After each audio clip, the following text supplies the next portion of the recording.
میں کہوں گا کہ کچھ لوگ اس معجزے کو بھولا ہوا معجزہ کہتے ہیں، کیونکہ جب ہم بھیڑ کو کھانا کھلانے کی بات کرتے ہیں تو ہمیشہ اس سے پہلے والے کو یاد کرتے ہیں، کیونکہ اس میں کھانے والوں کی تعداد زیادہ نہیں، صرف 5,000 تھی، اور اس لیے کہ یہ پہلے ہوا جس میں اس نے 5,000 کو کھانا کھلایا، یہ چاروں اناجیل میں درج ہے، جبکہ یہ معجزہ صرف متی اور مرکز میں درج کیا گیا، اس کا تذکرہ لوکا اور یوحنا میں نہیں ہے، جبکہ پہلا معجزہ چاروں اناجیل میں درج کیا گیا۔ کیا اس معجزے اور اس سے پہلے کے معجزے میں فرق ہے؟ جی، اور پہلا فرق یہ ہے کہ یہاں 4,000 نے کھانا کھایا، لیکن اس سے پہلے 5,000 نے کھانا کھایا۔ یہاں وہ زمین پر بیٹھے تھے جیسا کہ ہم 6 آیت میں پڑھتے ہیں، جبکہ وہ وہاں گھاس پر بیٹھے، اور روٹیوں کی تعداد جن روٹیوں سے ان تمام لوگوں کو سیر کیا گیا وہ 5 روٹیاں اور 2 مچھلیاں تھیں، جبکہ یہاں 7 روٹیاں اور کچھ چھوٹی مچھلیاں تھیں۔ اور ایک اور فرق تھا کہ پچھلا معجزہ شام کے وقت ہوا، غروب آفتاب، جیسا کہ یہاں لکھا ہے، اور انہوں نے اس سے کہا کہ جگہ ویران ہے اور وقت گزر گیا ہے، تو انہیں رخصت کر دیا، اور اس نے ان سے کہا تم ہی انہیں کھانے کو دو گے۔ اور یہاں انہوں نے اس سے لوگوں کو بھیجنے کے لیے کہا، کیونکہ وہ ڈر گئے تھے کہ وہ کہے گا کہ تم انہیں کھانے کو دو۔ وہ خاموش رہے، پہلا دن گزرا، دوسرا دن گزرا، اور پھر تیسرا دن گزرا، اور اس نے کہا کہ اگر میں ان کو بھوکا گھر کو رخصت کر دوں تو یہ راہ میں تھک کر رہ جائیں گے، اور ذرا آپ غور کریں کہ اس کی حضوری میں کوئی بھی نہیں تھکے گا، لیکن ان کے وہاں سے نکلتے ہی کیونکہ جب وہ اس سے دور چلے جائیں گے تو وہ تھک جائیں گے، اس لیے اس نے ان سے کہا تم اس بھیڑ کو کچھ کھانے کو دو۔ اور جب انہوں نے ان کو کھانے کے لیے دیا تو اس معجزے میں تقریباً 12 ٹوکریاں بچ گئی تھیں، جبکہ یہاں پر 7 ٹوکرے بچی ہوئی روٹیوں کے تھے۔ سو یہ 2 معجزات ہیں، نہ کہ ایک جس میں مسیح نے بھوکوں کو اچھی اچھی چیزوں سے آسودہ کیا۔ یہ باتیں ہیں جو تحریر میں یکساں ہیں، اور یہ جن میں فرق ہے جی ان 2 معجزات کے بیچ۔ جی لیکن ہم جانتے ہیں کہ کلام فقط تحریر نہیں، بلکہ اس میں ہمارے لیے روحانی، نبوتی اور زمانوں کی جی باتیں ہیں۔ جی سو زمانوں اور نبوتی اعتبار سے کیا یہاں کوئی یکسانیت یا فرق ہے؟ یہ معجزہ ہمیں کیا بتاتا ہے؟ میں دیکھتا ہوں کہ پچھلا معجزہ صلیب کا عکس ہے، جیسا کہ ہم نے پہلے کہا جب ہم 6 باب میں صلیب کے عکس کے بارے میں بات کر رہے تھے۔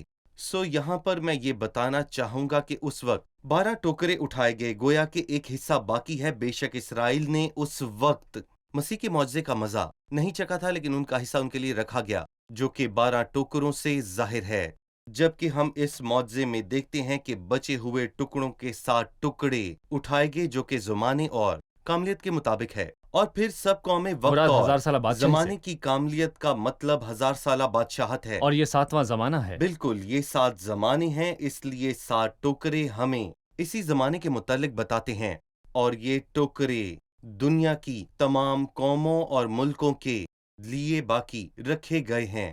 مجھے اس بھیڑ پر ترس آتا ہے، کیونکہ یہ 3 دن سے برابر میرے ساتھ رہی ہے۔ کیا تیسرا دن قوم کی بیداری کی بات کرتا ہے جو کہ تیسرے دن میں ہے؟ بالکل وہ 2 روز کے بعد ہم کو حیات بالکل۔ تازہ بخشے گا، اور تیسرے روز اٹھا کھڑا ہوسے کرے کے گا۔ 6 باب میں لکھا ہے وہی ہماری مرہم پٹی کرے گا، اور 2 روز کے بعد ہمیں حیات تازہ بخشے گا۔ اور یہاں ہم تیسرے دن کو دیکھتے ہیں، خدا انہیں سیر کرتا ہے اور 7 ٹوکرے بچ جاتے ہیں۔ کلام مقدس واقعی شاندار ہے۔ ہم ایک چھوٹے سے وقفے کے بعد دوبارہ حاضر ہوں گے۔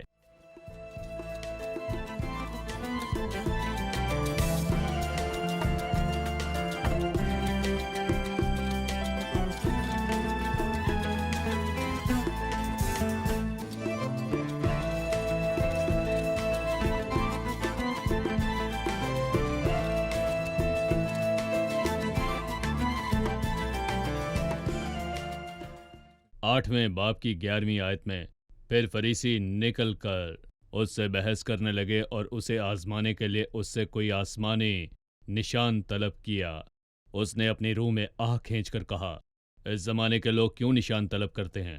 میں تم سے سچ کہتا ہوں کہ اس زمانے کے لوگوں کو کوئی نشان نہ دیا جائے گا۔ میرا سوال یہ ہے، خداوند نے اپنی روح میں آہ کیوں کھینچی؟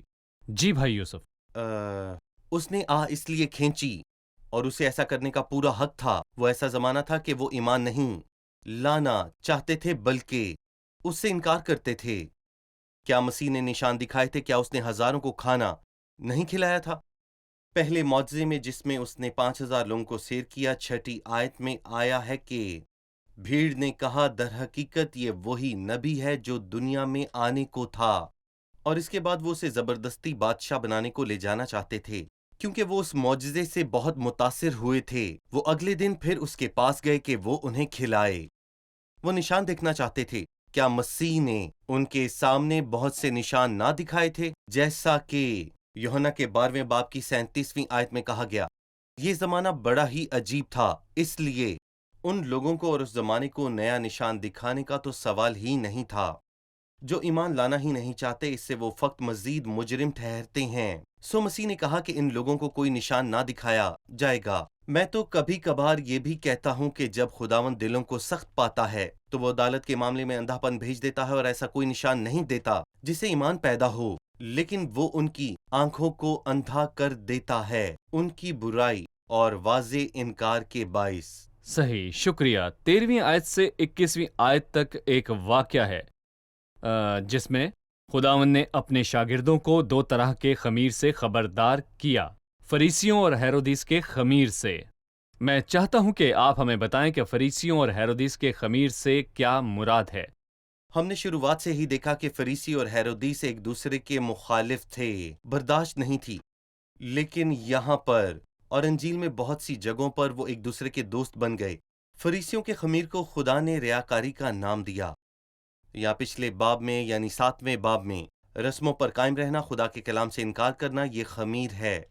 اور افسوس کہ یہ خمیر آج کی مسیحت میں بھی موجود ہے کہ رسموں کو سختی سے ماننا اور خدا کے کلام سے انکار کرنا۔ ہیرودیوں کا خمیر یا ہیرودیس کا خمیر ناپرہیزگاری، ناپاکی اور دنیا کی محبت میں چلنا ہے، اور ہیرودیس اور ہیرودی اسی طرح جی رہے تھے، اور اس لیے خداوند نے اپنے شاگردوں کو ایسی برائی سے خبردار کیا کیونکہ فریسیوں کا خمیر اور ہیرودیس کا خمیر اچھا نہیں۔ صحیح، یہ واقعہ جو 13ویں آیت سے 21ویں آیت میں ہے، ہم اس کی زیادہ تفصیل میں تو نہیں جا پائیں گے، لیکن ہم اس کے روحانی پہلو کو دیکھیں گے۔ اور جب اس نے ان میں بہتیروں کے سامنے یہ معجزہ کیا اور وہ کشتی میں بیٹھے، ان کو یاد آیا کہ وہ روٹی لینا بھول گئے ہیں، تو انہوں نے شک کیا، سوچا کہ کیا کریں گے۔ گویا وہ جس نے معجزہ کیا تھا ان کے ساتھ تھا ہی نہیں، اور وہ معجزے کو بھول گئے۔ لیکن خداوند نے کڑی کی بات کی جو ایمان اور سمجھ کو آپس میں جوڑتی ہے، اور اس نے 21ویں آیت میں آخری بات کہی۔ اس نے ان سے کہا، کیا تم اب تک نہیں سمجھتے؟ گویا وہ ان سے کہہ رہا تھا کہ انہیں جو کچھ اس نے ان کے سامنے کیا اس سے سمجھ جانا چاہیے تھا کہ وہ ان کے ساتھ ہے اور ان کی ضرورتوں کو پورا کرے گا۔ بھائی یوسف، کلام اس کڑی کے متعلق کیا کہتا ہے جو ایمان اور سمجھ کے بیچ ہے؟ اس کے ماضی کے کام کیسے ہمارے مستقبل کی ضرورتوں کے لیے ایمان کا ایندھن بن سکتا ہے؟ دراصل وہ 2 باتوں کو نہیں سمجھے۔ وہ خدام کی اسودگی کو نہیں سمجھے، بے شک اس نے بھیڑ کو کھانا کھلانے کا معجزہ کیا تھا۔ سو خداوند ایک روٹی سے ہی سیر کر سکتا ہے، یہ اس کے لیے بہت ہے۔ سو وہ خداوند کی اسودگی کو نہ سمجھے جو ان میں تھا، اور وہ اس بات کو نہ سمجھے جو 7ویں باب میں کہی گئی، اور وہ 6 اور 8ویں باب کو نہ سمجھے جو 2 معجزات ہیں، اور نہ 7ویں باب کو جو کچھ منہ میں جاتا ہے وہ ناپاک نہیں کرتا۔ سو انہوں نے کہا، ہم روٹی لانا بھول گئے ہیں اور اب ہمیں روٹی خریدنا پڑے گی، ہو سکتا ہے فریسیوں سے یا پھر ہیرودیس سے، اور ناپاک ہو جائیں گے۔ کیا میں نے تم سے نہیں کہا کہ جو کچھ تمہارے منہ کے اندر جاتا ہے ناپاک نہیں کرتا؟ تم کیوں نہیں سمجھتے؟ اور دراصل جب ہم خدا کے پاک کلام کو اچھی طرح ہضم کرتے ہیں تو ہم ہر اس بات کو جو خدا کہتا ہے اور ہمارے ساتھ کرتا ہے، ہم اسے سمجھ پاتے ہیں۔ صحیح، ہمیں ذہن میں یہ بھی رکھنا چاہیے کہ خداوند نے ہمارے ساتھ ماضی میں کیا کیا تاکہ ہم اس سے سیر ہوں اور اسے اپنے ایمان کا ایندھن بنائیں، اور وہ ہمیشہ ہمارے ساتھ رہے گا جیسے کہ وہ ہمیشہ ہمیں آسودہ کرتا اور ہماری ضرورتوں کو پورا کرتا رہا، اور وہ ہمیں اب بھی آسودہ کرے گا اور ہماری ضرورتوں کو پورا کرے گا۔ جی، اب میں اگلے حصے کی طرف بڑھوں گا جو کہ 22ویں سے 26ویں آیت تک ہے، جس میں بیت سیدا میں ایک اندھے کو شفا دینا ہے۔ لکھا ہے، پھر وہ بیت سیدا میں آئے اور لوگ ایک اندھے کو اس کے پاس لائے اور اس کی منت کی کہ اسے چھوئے۔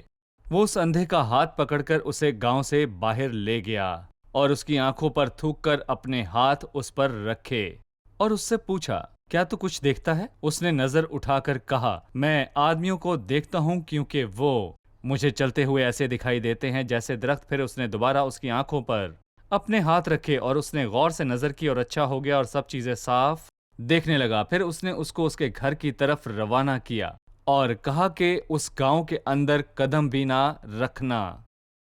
میں چاہتا ہوں کہ ہم اس معجزے پر بات کریں۔ آپ نے اس معجزے اور گونگے بہرے شخص کے معجزے کو آپس میں جوڑا کہ کس طرح دونوں ہی میں خداوند نے تھوکا، لیکن میں چاہتا ہوں کہ آپ اس معجزے میں ملنے والی شفا کے دونوں مراحل پر بات کریں۔ دراصل دونوں مراحل میں شفا کا دوہرا اطلاق پایا جاتا ہے۔ پہلا یہ کہ کیا شاگرد دیکھ سکتے تھے جب مسیح بدن میں ان کے پاس تھا؟ جواب ہے ہاں۔ مسیح نے کہا مبارک ہیں تمہاری آنکھیں اس لیے کہ وہ دیکھتی ہیں۔ لیکن کیا انہوں نے واضح طور پر دیکھا؟ افسوس کہ نہیں۔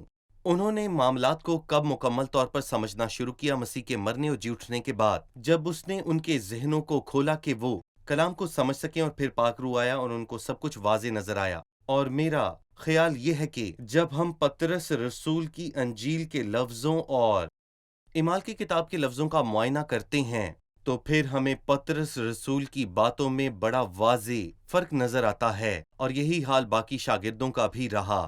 جب مسیح ان کے ساتھ تھا تو انہوں نے دیکھا، مگر گویا آدمی کو درخت دکھائی دیے، مگر جب پاک روح آیا تو انہیں ہر چیز واضح طور پر نظر آئی۔ دوسری بات یہ ہے کہ کیا اب ہمیں دیکھتے ہیں؟ یقیناً ہمیں آئینے میں دھندلا سا نظر آتا ہے، اور جب مسیح آئے گا تو ہم روبرو بھی دیکھیں گے۔ شاید اس وقت میرا علم ناقص ہے، مگر اس وقت میں اسے پورے طور پر پہچانوں گا، میں جانتا ہوں۔ یہاں روشنی تو ہے مگر ہلکی سی، اور اس کے دو حصے ہیں۔ اب ہم دیکھتے ہیں، لیکن جب مسیح آئے گا تو ہم مکمل طور پر واضح دیکھیں گے۔ شکریہ بھائی یوسف۔ اب میں 27ویں آیت پر جاؤں گا۔ پھر یسوع اور اس کے شاگرد کیسریا فلپی کے گاؤں میں چلے گئے، اور راہ میں اس نے اپنے شاگردوں سے یہ پوچھا کہ لوگ مجھے کیا کہتے ہیں؟ انہوں نے جواب دیا، یوحنا بپتسمہ دینے والا، اور بعض ایلیا، اور بعض نبیوں میں سے کوئی۔ اس نے ان سے پوچھا، لیکن تم مجھے کیا کہتے ہو؟ پطرس نے جواب میں اس سے کہا، تو مسیح ہے۔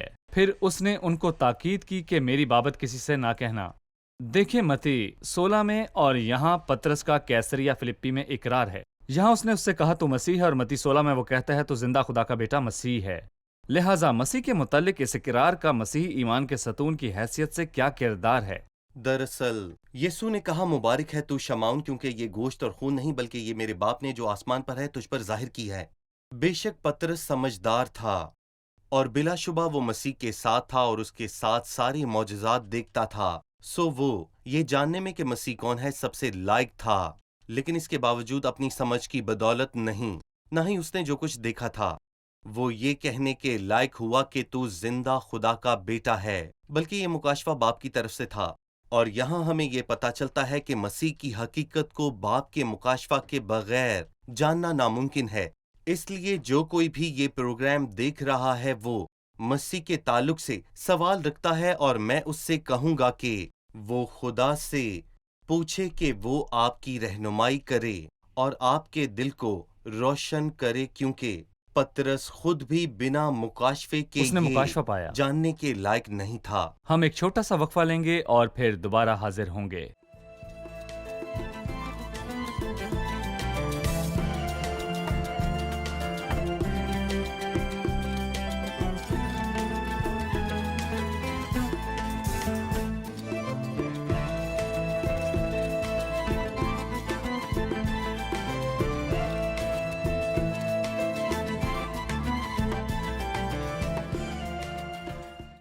آیت 29 اور 30 میں اس نے ان سے پوچھا، لیکن تم مجھے کیا کہتے ہو؟ پطرس نے جواب میں اسے کہا، تو مسیح ہے۔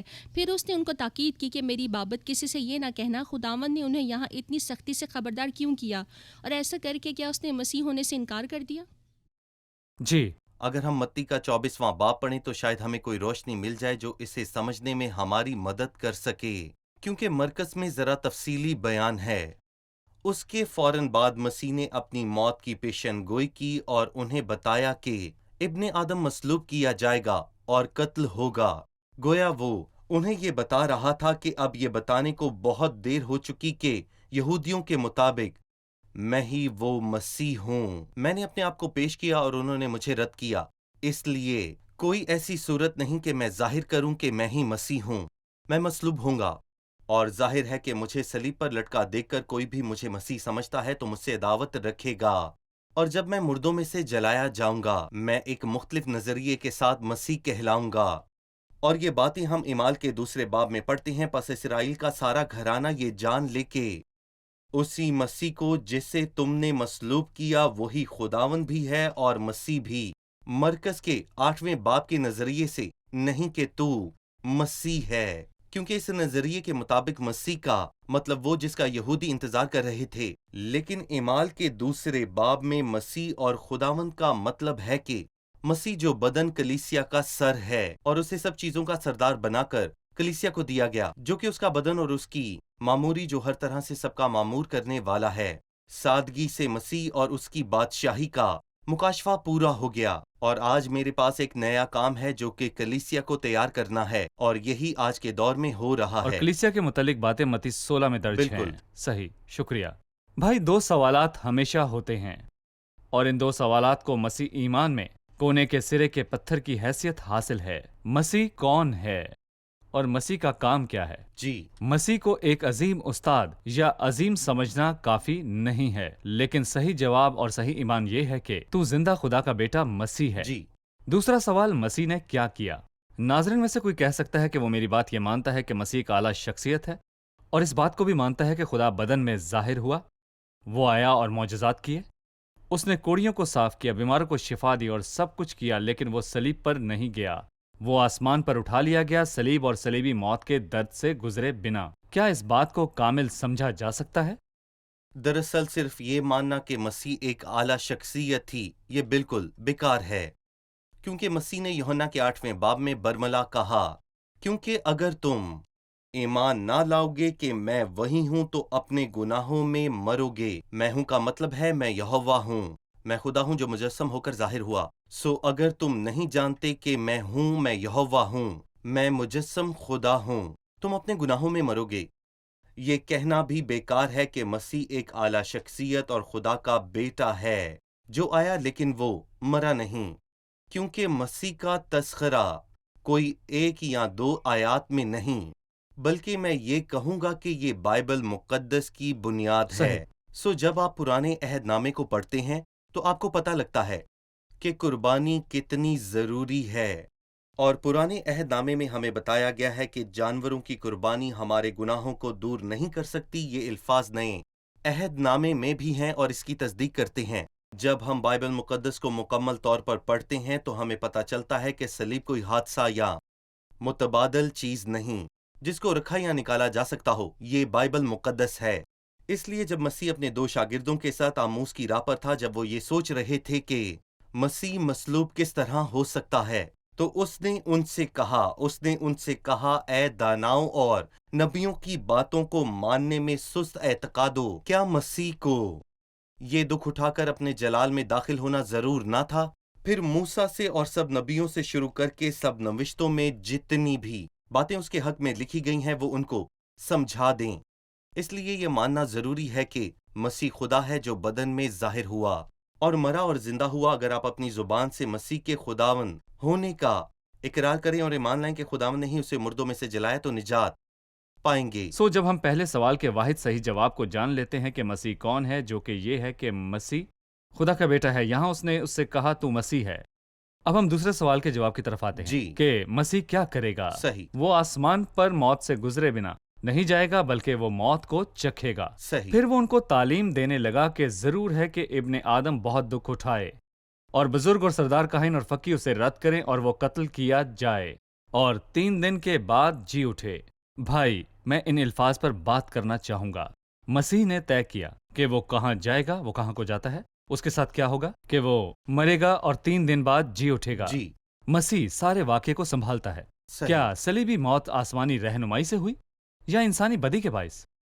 اعمال کے 4 باب میں پترس رسول نے کہا کہ کیونکہ واقعی تیرا پاک خادم مسیح کے برخلاف جسے تو نے مسح کیا، ہیرودیس اور غیر قوم اور اسرائیل کے ساتھ اسی شہر میں جمع ہوئے جو پہلے تیری قدرت اور مسلط سے ٹھہرایا گیا تھا، عمل میں لائیں تو کیا یہ بے شر لوگوں کے ہاتھ ہیں؟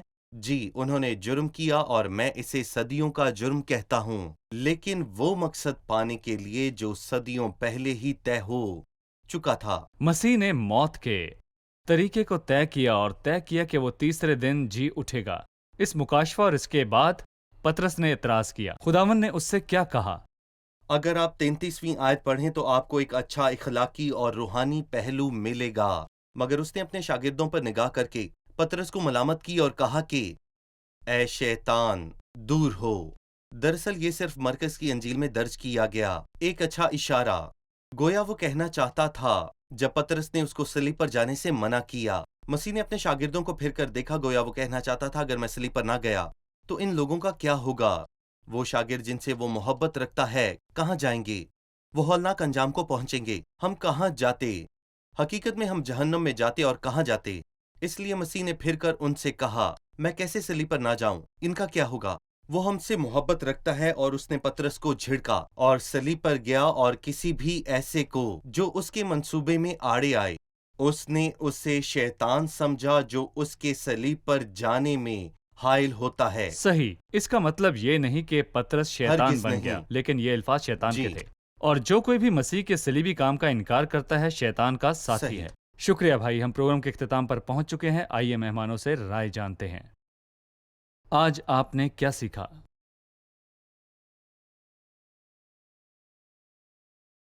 قسط کی شروعات سے بھائی یوسف 5000 اور 4000 کو کھانا کھلانے والے معجزات کے بیچ موازنہ کر رہے ہیں، اور اس سے مجھے کلام کو اور زیادہ گہرائی اور سمجھ سے پڑھنے کی تحریک ملی ہے۔ اندھے شخص کو کبھی آدمی درختوں کی مانند معلوم ہوتے تھے، لیکن جب خداوند اس پر اپنا ہاتھ رکھتا ہے وہ بحال ہوتا ہے اور ہر ایک چیز کو واضح طور پر دیکھتا ہے۔ ہمارے موجودہ وقت میں ہم ہر بات کو نہیں سمجھتے، ہمارا علم ناقص ہے، لیکن جب خداوند پھر سے آئے گا ہم پورے طور پر جانیں گے۔ ہم جانتے ہیں کہ ایمان خداوند کی آسودگی کی قدر کرتا ہے، بلکہ اس کی قوت اور اس کی کارکردگی کی بھی۔ شکریہ، خدا آپ کو برکت دے۔ بھائی خدا یوسف آپ کو آپ کا بھی برکت دے۔ شکریہ۔ عزیز ناظرین، جیسا کہ ہم نے آج کی قسط میں بات کی کہ دو بہت ہی اہم سوالات ہیں: مسیح کی شخصیت کون ہے اور مسیح نے کیا کیا؟ اور وہ ایمان جو مسیح کی الوہیت سے خالی ہے مکمل ایمان نہیں ہے، اور مسیح کی ذات سے متعلق ہر ایک جواب جو کہ اس کے مجسم خدا ہونے سے انکار کرتا ہے صحیح نہیں ہے۔ مسیح کی ذات سے متعلق صحیح جواب ہونا چاہیے کہ تو زندہ خدا کا بیٹا مسیح ہے۔ آپ کا ایمان مسیح کے بارے میں یہ ہو سکتا ہے کہ وہ ایک عظیم استاد ہے، پر یہ کافی نہیں ہے۔ وہ ایک عظیم رہنما ہے، یہ بھی کافی نہیں ہے۔ پھر مسیح ہے کون؟ وہ خدا ہے جو بدن میں ظاہر ہوا۔ اور ناظرین، دوسرا سوال یہ ہے کہ مسیح کے کام کیا ہیں؟ مسیح آسمان سے صرف معجزات ہی کو کرنے نہیں آیا کہ ان معجزات کے لیے مسیح کو آسمان سے آنے کی ضرورت نہ تھی۔ وہ تو آسمان پر ہوتے ہوئے بھی ان تمام معجزات کو کر سکتا تھا کیونکہ وہ خدائے عظیم ہے، لیکن وہ آسمان پر سے کیوں اتر آیا اور مجسم ہوا؟ تاکہ خدا کے فضل کے وسیلے وہ موت کا پیالہ پیے۔ دوسرے سوال کا صحیح جواب ہے کہ مسیح سب سے بڑا کام کرنے کو آیا جو کہ صلیب پر جان دینا تھا۔ مسیح کون ہے؟ وہ خدا ہے جو بدن میں ظاہر ہوا۔ مسیح نے کیا کیا؟ اس نے خدا کے فضل سے موت کو چکھا، اور ان دو سوالوں کا جواب پورے طور پر دیے بغیر آپ مسیح کو ذاتی طور پر جاننے اور صلیب پر اس کے کام سے فائدہ اٹھانے سے محروم رہیں گے۔ مسیح کو قبول کریں اس لیے کہ وہ خدا ہے جو بدن میں ظاہر ہوا، اور اس کے کام کو قبول کریں کیونکہ وہ گناہوں کا واحد کفارہ ہے۔ ان الفاظ کے ساتھ آپ سے اجازت چاہوں گا۔ خدا آپ سب کو برکت دے۔